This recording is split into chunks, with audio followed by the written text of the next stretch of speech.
12 মাসের মধ্যে ইসলামের সবচেয়ে গুরুত্বপূর্ণ মাস হচ্ছে এই রমজান মাস। এই রমজান মাসে সারাদিনের রোজা যেভাবে রাখা হয় কষ্ট করে, ঠিক রাতে আবার তারাবির নামাজ পড়তে হয় এই রমজান মাসে। এই রমজান মাস মুসলিমদের একটা খুবই গুরুত্বপূর্ণ মাস। এই রমজান মাস, এই রমজান মাসে রোজা রেখে সমস্ত রকম পাপ থেকে, সমস্ত রকম পাপ কাজ থেকে বিরতি থাকা যায়। এই মাসে যে যত ইবাদত করবে সে আল্লাহর ততই প্রিয় হতে পারবে। এই মাসে বিশেষ করে সকলেই রোজা রাখে এবং রোজার মাধ্যমে তারা বুঝতে পারে যে একটা গরিব মানুষের ক্ষুধা কত বড় থাকে। এই সমস্ত জিনিস বুঝতে পারা যায়। এই রমজান মাস 3 ভাগে বিভক্ত। প্রথম 10 দিন হচ্ছে রহমতের, পরের 10 দিন হচ্ছে মাগফিরাতের এবং তার পরের 10 দিন হচ্ছে নাজাতের। এই 3টা ভাগ মিলেই হচ্ছে রমজান মাস। কোনো বছর 29 দিনে শেষ হয়ে যায়, কোনো বছরে 30 দিনে শেষ হয় এই রমজান মাস। ঠিক শেষের দিনেই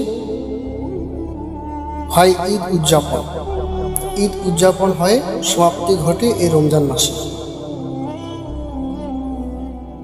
রমজান মাসের শেষে প্রায় ঈদের আগে সকল মুসলিমকে ফিতরা দিতে হয়। এই ফিতরা হচ্ছে যাতে কোনো গরিব দুঃখী মানুষ দুঃখের দিন না কাটে, ঈদের দিন খুশির দিনটাতে দুঃখী তাদের দিন না কাটে, তার জন্য গরিব দুঃখীদের মধ্যে এই ফিতরা তাদেরকে দেওয়া হয়।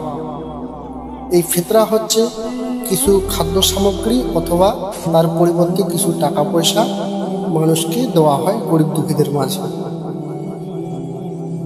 ঈদ উদযাপন হওয়ার পরেই সমাপ্তি ঘটে এই রমজান মাসে। এই রমজান মাসে পবিত্র কোরআন অবতীর্ণ হয়েছে এবং এই রমজান মাসের শেষের দশকে লাইলাতুল কদর নামে এক রাত্রি আছে, যে রাত্রি হচ্ছে সবচেয়ে গুরুত্বপূর্ণ রাত্রি।